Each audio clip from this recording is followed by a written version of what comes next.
Uh, Welcome to Mappy Hour. This time that we're going to spend together for people who love maps and geocaching. And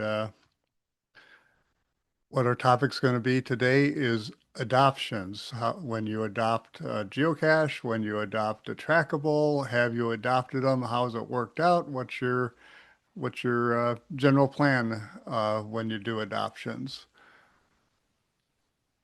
And But before we do that, just a few ground rules. Those who've been with us for 5 years pretty much know them. But if we have anybody new, we'll they'll be able to help us go along. Let's see, we're still admitting people. So one of the ground rules is go ahead and keep yourself muted unless you're talking. If you want to add something, raise your hand and we'll see who in order and we'll pretty much take them in order. Um, and then, but if somebody says something and you have something that you want to add, just kind of flag me down. Probably raise your hand when it does, and uh, and we'll get to you and let you add. Do keep it family friendly. We are not going to YouTube live today for some reason, but this will be sent up to YouTube, and then of course there might be people here listening, and we want to just keep it family friendly.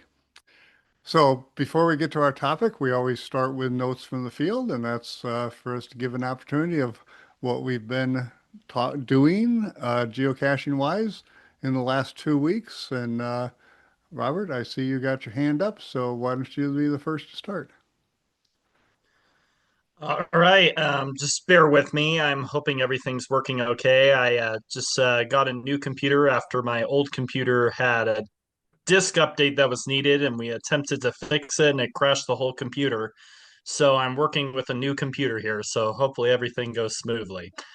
Um, for geocaching adventures, I've attended three events this month. I attended one up in Federal Heights, Colorado, where I did some caching afterward and got 10 finds.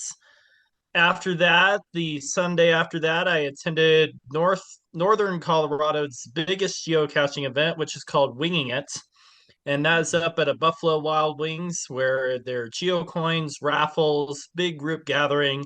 And afterward, there's a whole bunch of caches that are released. I won two new geocoins in the raffle and bought some of the new Winging It geocoins. That was really fun. I had a great time at the events and good food and good socialization. From there, we left the venue and we got 12 first to finds on the geocaches around the events. So that was absolutely thrilling. It was me and about seven other geocachers doing a car convoy in northern Colorado. We looked like storm chasers going after the finds.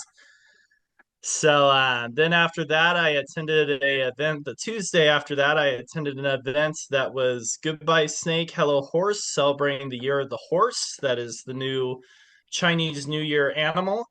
That was a good event and had good socialization and food there and had a great time. And then after that, we went and we got 16 more caches plus another first to find, bringing my total of first to finds to 13 for the month. Wow, excellent. Along with Along with that, I got three new Earth caches published as well. One on a panhole, one on a Morton Genesis, and then another one on differential erosion. Nice. Very good. Well, you've had a busy 2 weeks. Good job, Robert. All right, Melissa, not can't compete with it, but what you been doing? I won't try to compete. um, I've we've had a bit of a warm up. The second storm that devastated the eastern coast didn't form really till it passed here. So we only got like an inch out of that one. So we've had some warm up and some melting. And so I've worked on treasures. And I had one missing piece from my puzzle treasure, and it was one there was very few in our area, and one of them had a was on land where they could bow hunt deer, so I had to wait for deer season to end, and of course that's right when we got buried. So finally unburied enough, and I went after it. um they don't give parking coordinates. I hate when they're kind of out in the woods and don't tell you where to park. So I know I did not enter it from the right place, but I entered it from a safe place to park. And there wasn't a trail. I did get to it, but getting back, trying to fight through the forest, it won. um, Not badly, but yeah, I did get kind of scratched up. Um, so then last weekend I worked on toy, the dog toy one, and finding micros that are dog friendly was fun. But we do have a park ranger who likes to hide micros in parks. Micros in parks. So, of course, those are dog friendly, and he very nicely rates them dog friendly. But I did really well the first day, and I needed three more. So I went back a second day. And out of five, I had listed, DNF'd the first four, got the fifth one, but I was almost positive where the fourth one was. And it said to bring a special tool. I had a special tool. I still could not get it. But I was meeting my son for lunch, and my son is 6'2". So I took him back. He was tall enough to get it without the special tool.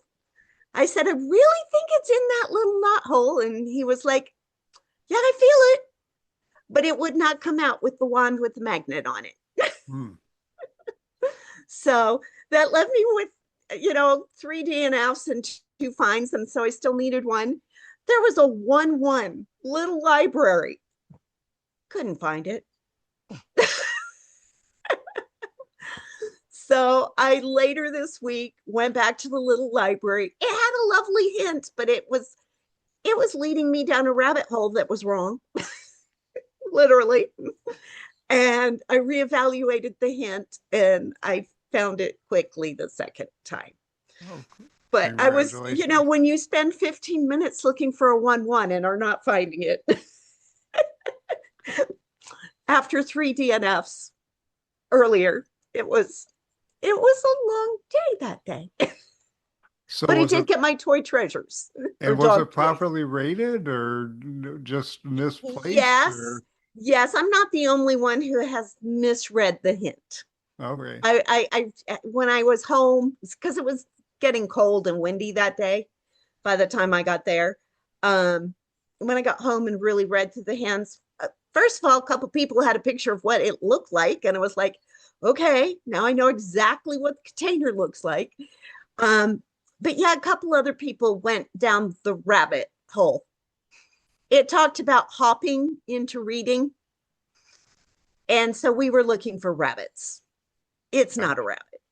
It's something else that hops.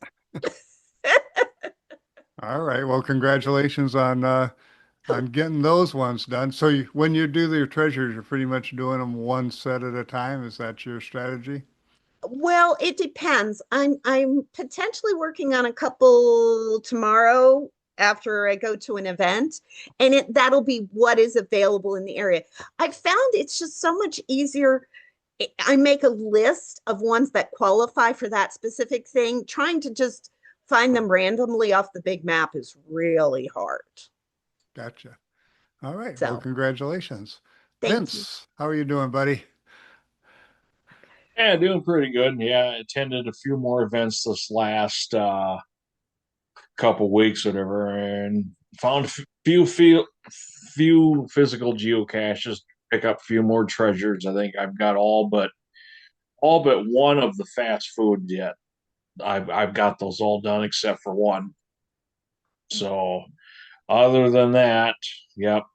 Now that we're just starting to get ready to enjoy the nicer weather. So today's event, whatever, was actually one I hosted. It was at one of our pizza places here in town. It was I called it Filler Up Friday because they have a pizza buffet, and it's an all you can eat pizza buffet for about $8. Oh, So wow. then I went out too, and I had just did some cash maintenance or whatever, so got that done today. Excellent. Sounds good. Ken, sir, what have you been up to? Well, it's been a while since I've been on. Hmm. Last time I was on, I was preparing for a trip down to Georgia. And that was more successful than we thought, although if the ice storm that was predicted to hit Atlanta had not been forecasted, I may have had a few more stats to throw to it, but um, because even though I'm from the north, ice isn't good no matter what part of the country you're in.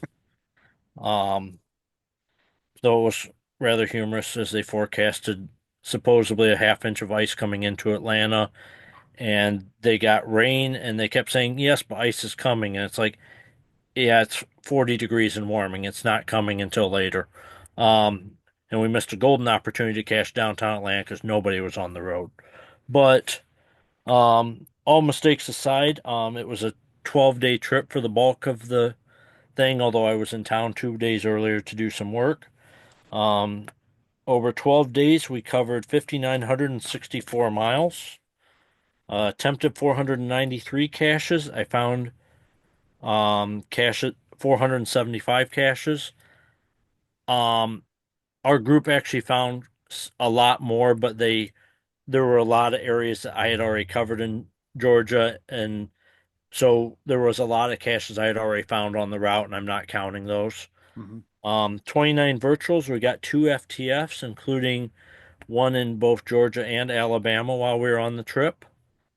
Um, I ended up with 168 new counties on the trip, including finishing my 17th um, state of South Carolina, my 18th state of Georgia. Um, Georgia is what 169 counties, so it's one of the large ones. Um, I also did something I never thought I would say. My picture signing the Georgia County Challenge. I am wearing a winter Carhartt jacket because it was 15 degrees and windy when Oh I my, signed that cash in Augusta, Georgia. oh So, my. one of those things I never thought. Usually in Georgia, you know, it's not legal to make enough, take off enough clothes to make it cool enough in that state, usually. Um, I passed my 2000th county, and I currently sit at 2,120 counties, which means I have completed 67.4% of the U.S. counties. Wow. So, Well, I'm glad I don't have to follow you because that's an yep. amazing number of days. So now I just have to log it.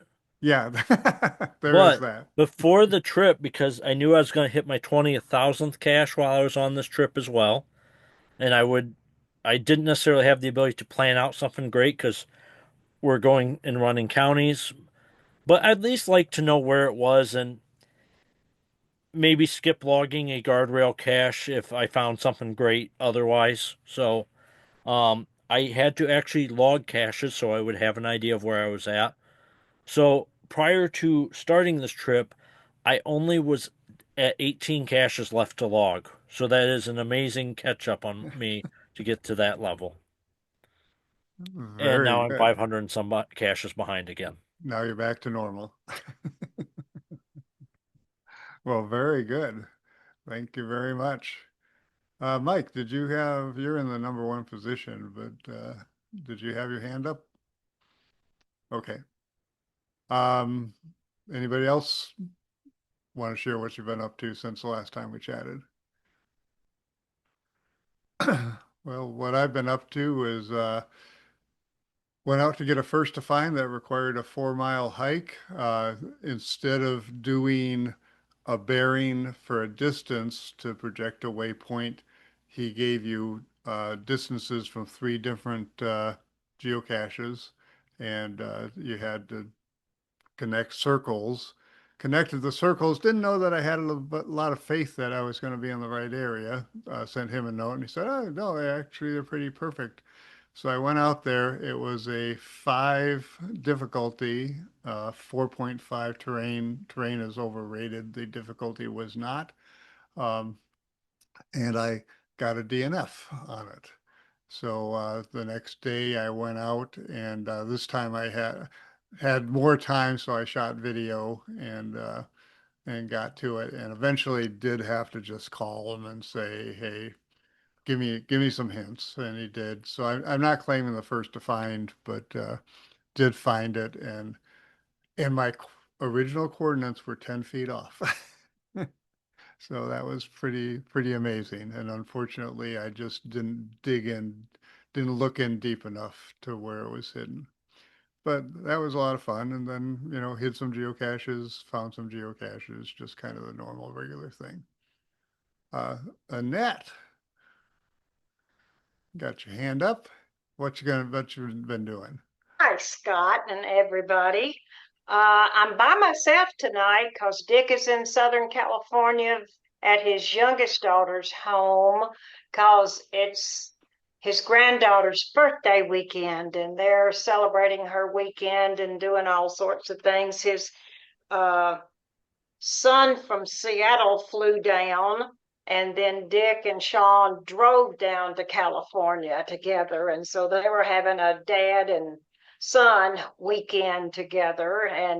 And Sean said, "Enjoy your time off while we're away."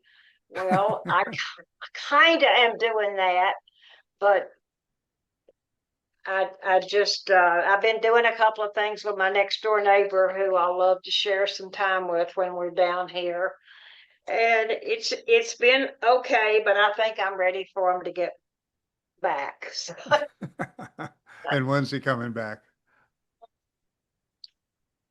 I think Sunday, Okay. because I think the big birthday party is Saturday.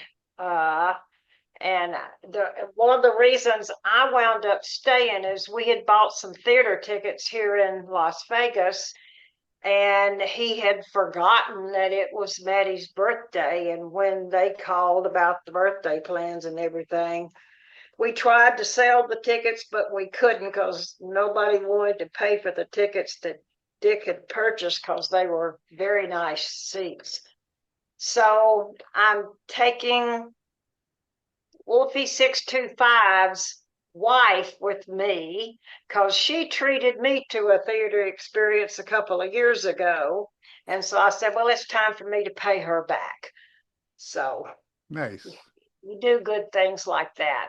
And I was just also going to say that somehow or another, kind of accidentally, not totally on purpose, I finished all the toy dinosaurs one day when we went out, and I've done 3 of the 4 fast food treasures. And the odd thing about that was that it was an afternoon event at an In-N-Out Burger, which is a fast food place. So before we went to the fast food event, we got some treasures that were the fast food treasures. So a good week. And I think we even got a first to find this week too. So not a Nice. bad week at all. And the weather has been really nice this week in Las Vegas. Excellent. Very good. Um, so are you all caught up on your treasures? Nope, I still need the one more of the fast food treasures. Okay. Very good. Well, sounds like everybody who's reporting in has had a good time. So good for us. Um, so adoptions. Um, so yeah, so adoptions. So again, you can adopt caches, you can adopt trackables. Uh, if you have, tell us about your experience. If you have adopted any out, tell us about your experience. And Robert, go ahead and start. Yes, I have adopted geocaches myself. I have found some geocaches where the owner has moved on and the cache needs maintenance, and it's in a good area, a cool place, and it's great cache. And I usually reach out to the owner and be like, hey, would it be all right if I adopt this? And then sometimes what I have to do is explain how to do the adoption through geocaching in order to make it official. And then that enables me to take over the cache, and then I'll usually at the top of the page leave that they created it, and then I'll put in parentheses that I adopted it to take over care of it. Same with Trackables. I've met people at Geo Coin Fest, Geo Woodstock, Cash Fest, and usually like traded coins and stuff. And if their coins are still activated, it again explaining how to adopt it and send over the ownership to me, so then I could take over the Geo Coin or Trackable as well that I've newly acquired at the conventions. Nice. When you adopt something, do you treat it as your own, or do you treat it as something that you've adopted and give maybe special extra care? I treat it as a special care. I know it was someone's original cache, and I want to make sure that when they send it to me for adoption, that I'm not going to let them down and care for it, that I'm going to still keep it maintenance, I keep it going and everything where everybody can enjoy it. I've maybe done maybe about four adoptions, I believe it is. No, maybe more. I like to take over some caches that are unique. Have I adopted one geocache that was over in an open space near my house that faced the Rocky Mountains and had an amazing view. The original owner moved out of Colorado, and another geocacher took adoption of it and then slowly neglected it. So then I offered to adopt it from him and then kept it going as a beautiful cache. Nice. Excellent. Well, What good I job. uh, what I did was it had a old film canister that was cracked and just falling apart, letting water in it. So I replaced it with a bison tube that's much more waterproof, and then put it underneath a rock near the fence post just to keep it going, just so water didn't keep ruining the log. Excellent. Good. Anybody else adopted, and under what circumstances did you wind up adopting them, and how do you take care and take care of them? Go ahead, Melissa. Yeah, mine was supposed to be an adoption, and she got a little anxious.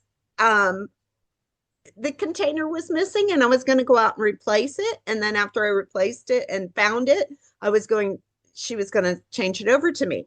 Well, I didn't have a working car that week, and she messaged, and usually I get messages very quickly through geocaching, and this took like 3 hours for me to see. And in that 3 hours, she archived it. Oh. But I just turned around and recreated it. Mm-hmm. So it's my Andy Warhol. It's in the cemetery where Andy Warhol is buried, and it's a multi-cache.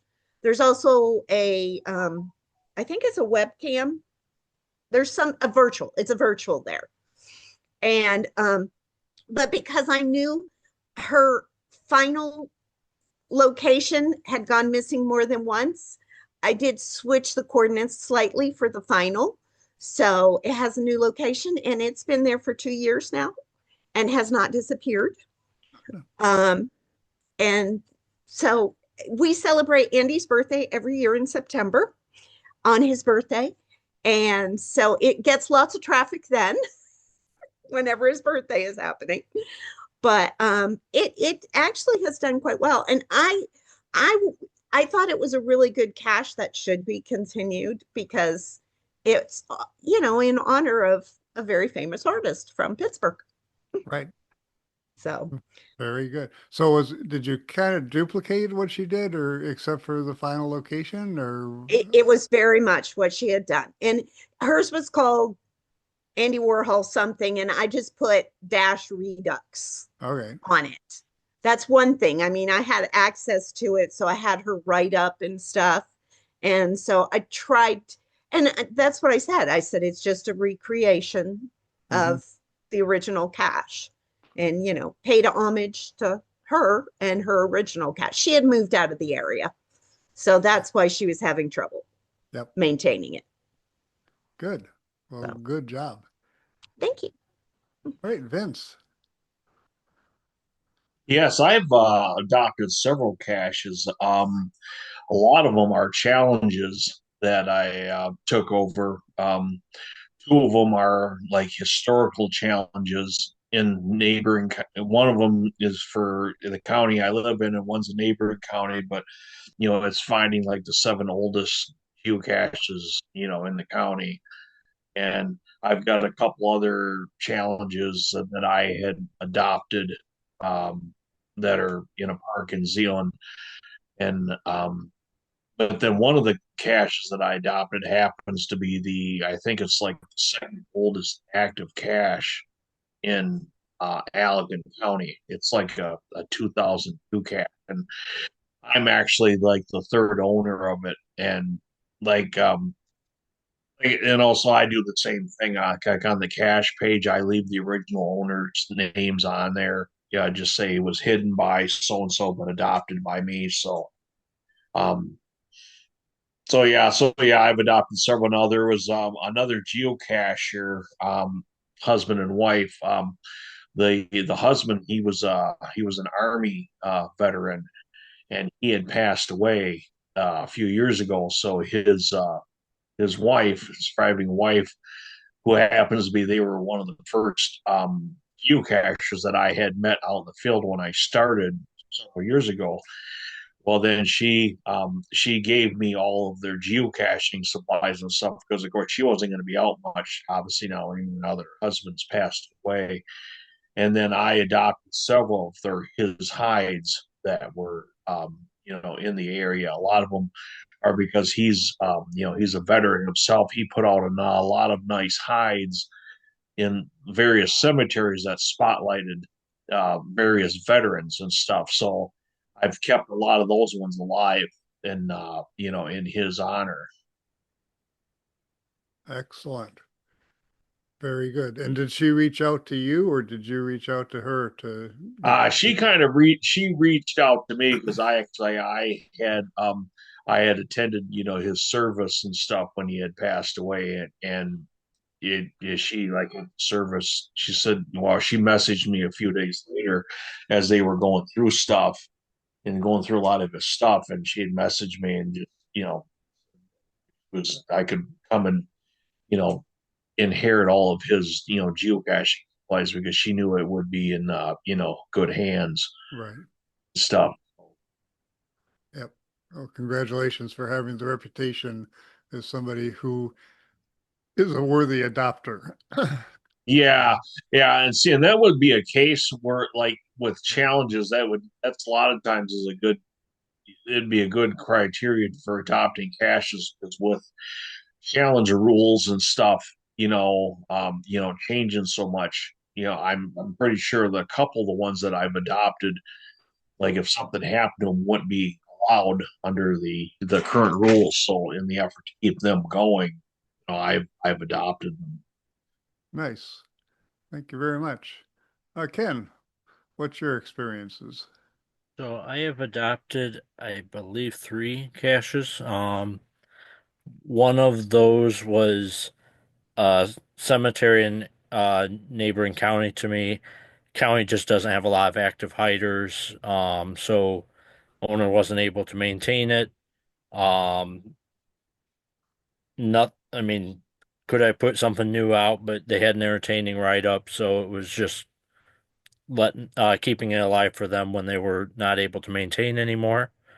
Um, had a local cacher that geocited out on his hides and archived all of his physicals, but didn't want to get rid of his earth caches archived. So I took one of those that required a bit more of a significant hike, so it would be less maintenance on my side to maintain because it doesn't get found as much. Right. So I finally have an earth cache on my hide column. Thanks to that individual because I can write up history. I can write up a lot of stuff. You asked me to describe a rock and its formation, I can tell you it's hard, and if you hit it with a hammer, it fractures certain ways. That's about the extent of what I can do. So probably not conducive to guideline. Um, and the final cache that I adopted was the cache across America for Michigan, Hmm. um, which was still in its original park. That one has been a bit of a maintenance nightmare for me. It was replaced at one time by the same CO that originally hit it in that park, so it doesn't have the old GCR uh, code it would have had its Hmm. original iteration, but it's still like a GC 1.4 or something. It's older. Um, and or no, no 1.4. It might be a 2. I'm trying to remember. It's older still. High favorited. The only problem is they put a disc golf course through that park, Ooh. and I am constantly having to fight them that is in their park and not shouldn't be there, even though we have park permissions. I walk the course and I find my containers all the time where somebody's drug them off and thrown them next to another hole, but um, it's a really cool park, so I've continued to fight it, just telling people don't ever expect to put a trackable in here and it survive. Hmm. So, like the good disc golfers will, okay, I've actually found that cache. So the Yep. disc golfers would just lose and go into the rough, and then they'd find the cache looking for their disc. Is that kind of the They've scenario? done that before. A lot of them have. I've had a Thankfully, there is a disc golfer that is a recovering geocacher that will come back and put it back in its right place once in a while. But a lot of them, and we've had several parks in Michigan where the disc golfers, once they have a course in their park, they feel it is their park exclusively. And I've had several of them that argued that, you when it was in its original location, they argued with me that, you know, I had put it there, and I'm going, no, guys, it's been here about 5 years since before your posts were put in. We were here first, but you just have to keep hiding it so they don't find it. Yeah. And how far away are you from that? About 20 minutes. Oh, really? Okay. Yep. So if you're ever Oh, back in the area, Scott, yeah. Very good. Well, yeah, yeah. yeah. If anybody's ever passing 80, 90, the turnpike in Ohio and they're crossing the state line, call me. I'm 15 minutes away. I'll meet you at a restaurant. So that sounds great. Yeah. All right. Annette, you got your hand up, I think.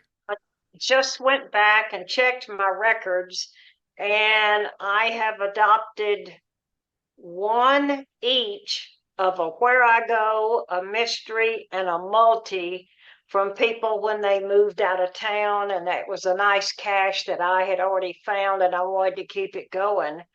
And then many traditionals, pretty much the same thing. I'll keep them going as long as I can until they get to where that they might be a problem child. But just several things that I really enjoyed doing myself, and so I just didn't want the cache to go away in the archived pile. And I do my very best to take care of all my caches, whether I placed them or adopted them. And even though I do spend time in two different states, I've got backup people for me while I'm gone that take care of my Washington caches when I'm here in Nevada. And then I've got two people here in Nevada that take care of the one traditional cache I have here. So I believe that a cacher should take good care of their caches that they have out there. Yep. And if you're a long distance away, find someone who's reliable and active, like Vince, to take care of your caches. Yeah. All right, Vince, you got your hand up. Yeah, I was just in reference to that park that Ken was talking about. I think I was in that once. Was it that park that's got all those nice rocky kind of concrete art. Okay, yeah, I was just say because I did that cache and I said I think I know what park he's talking about. It is a pretty neat park because there's a lot of nice rocky and concrete art sculptures that are throughout the park. One is like a real nice kind of an arch bridge that goes across the creek. That's it's all just it's made out of concrete. Yep. Oops.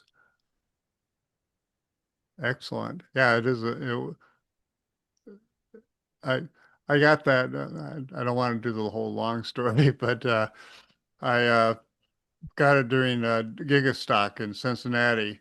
Friend of mine, she's the one who introduced me to Cash Across America, and I said, "Hey, let's go do Cash Across America, Ohio. It's only 2.5 hours or whatever it was up there." So we get there, and I'm like, God, look at this.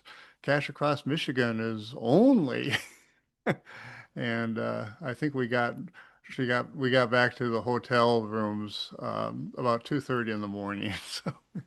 So it was a lot of fun. And we did spend more time in that park than we anticipated that we would. Let's see. Me, you know, I'm very proud of the fact that I have a good reputation as being a reliable and active geocacher. So as people move out of the area, a number of people have asked me to adopt their geocaches, and I've probably have adopted at least 50 of them or so. Um, and and for the most part, for a few years, I'll definitely take really good care of them, and then eventually, it's an adoption. It's kind of like Dear Abby said about gifts. Once a gift is given, it belongs to the person who you gave it to, and whatever they do with it is what they do with it. And so, after a few years, if the cache goes missing, I will usually archive it, frequently replacing it with something hopefully a little bit better. The one adoption that I'm most proud of is the second oldest geocache in Ventura County, which was a 2001 geocache. It had gone a lot of DNFs on it, and I had found it, and I contacted the owner who had not been geocaching for a long time, and he responded and said, yeah, and I'd love to have you adopt it. So I actually made a pretty good video of meeting him and getting the backstory and replacing it. As a matter of fact, as I'm talking about it, it now has it has a DNF on it, and I need to go check on it. But yeah, it's a good thing to do to get them adopted. And yeah, and I'm always really sad when someone passes away and nobody knows their password and they can't be adopted out. And I understand GCHQ's position, uh, and it's sad, but that's that's why you have somebody who knows the password, and and I know that I've mentioned this before in your profile, and this was Brian Roth's suggestion, is put in your profile if I am, if I pass away or whatever. My particular one says if I pass away or I'm inactive for 365 days, GCHQ has my permission to adopt out my geocaches. And and I'm hoping that because it came from Brian, that GCHQ would go ahead and do that. But I do also have some people who have my password. Uh, Ken, you want to explain your comment there? Um, I know it has been discussed in the past with us. If you contact HQ through their system, it can be they can place an internal note Oh, good. also saying who has survivorship, um, basically your bequeathment on it.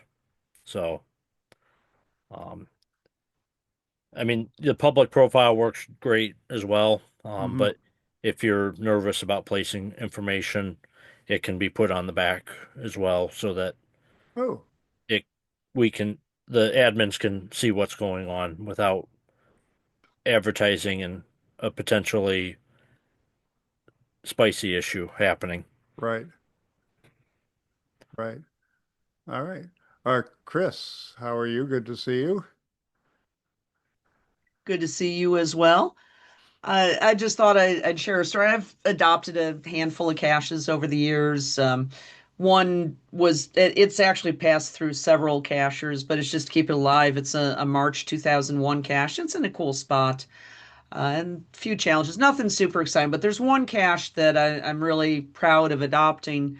Um, it belonged to a friend of mine, and it was along a trail that I was going to lead my Sunday morning hiking series on. And what I would typically do is in the week before a hike, I would actually hike the trail and double check the caches and get in touch with any COs that about maintenance, or I'd at least know what was going on with the caches when I led a group up there to go find caches. And I found one missing. There had been some DNFs on it. Somebody had said a log was missing, that sort of thing. So the CO is a friend of mine and actually a frequent attender of the hiking series. So when I got home, I sent him a note and said to say what's going on with the cache. Do you want us to replace it during the hike? So on. And for some reason, I went to his Facebook page instead of contacting him through geocaching. Discovered his Facebook page was now a remembrance page. He had passed away due to a heart attack, just out of the blue. He was not that old. He was in his 50s and just keeled over at home one day, to really tragic loss. So I contacted his wife, who I knew and is also a cacher. And I was like, well, what are you going to do with his caches? And particularly that one, she said that her nephew had already gone up and picked up that container. That's why it was missing. Mm, And, she didn't think about the online aspects of it. So she's like, well, hey, if you want to adopt it, it's yours. And we met up and she gave me the container back. So during the hike, I replaced it, replaced the original container in a slightly different spot so that it wasn't messed with. And yeah, she let me adopt it, and now it's a remembrance for him on geocaching. So, so nice. that's my big adoption story. And it's out in the middle of nowhere, so it never gets found. But there is at least a page out there saying nice things about him. He was a good guy. Good. And you now have I also own a cache that predates my introduction to geocaching. Um, oh, Melissa, I see that if you want to check to see if you have a reward virtual, um, go onto a browser, click on your picture, and then look over on your unpublished caches. And if you have a virtual reward, it'll be in the unpublished caches. And if anybody has one that was it Chris who wants to adopt it? No, somebody. Oh, JNLA. Yeah. Um, yeah, they are adoptable. So that's and that's also and old ones are adoptable also. So I'm glad to report that because that'd be a nice way to get a virtual if you don't have one and to keep an older one active. Um, anything else? Well, any we have a little bit of time. We can go open mic.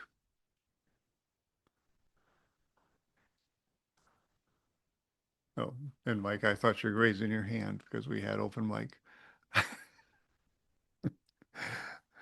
Okay, well, kids, appreciate the conversations. Appreciate everybody having a good time. Go out there and whatever aspect of geocaching you enjoy, um, go out and enjoy it. So, and we'll see you in 2 weeks. You all take care.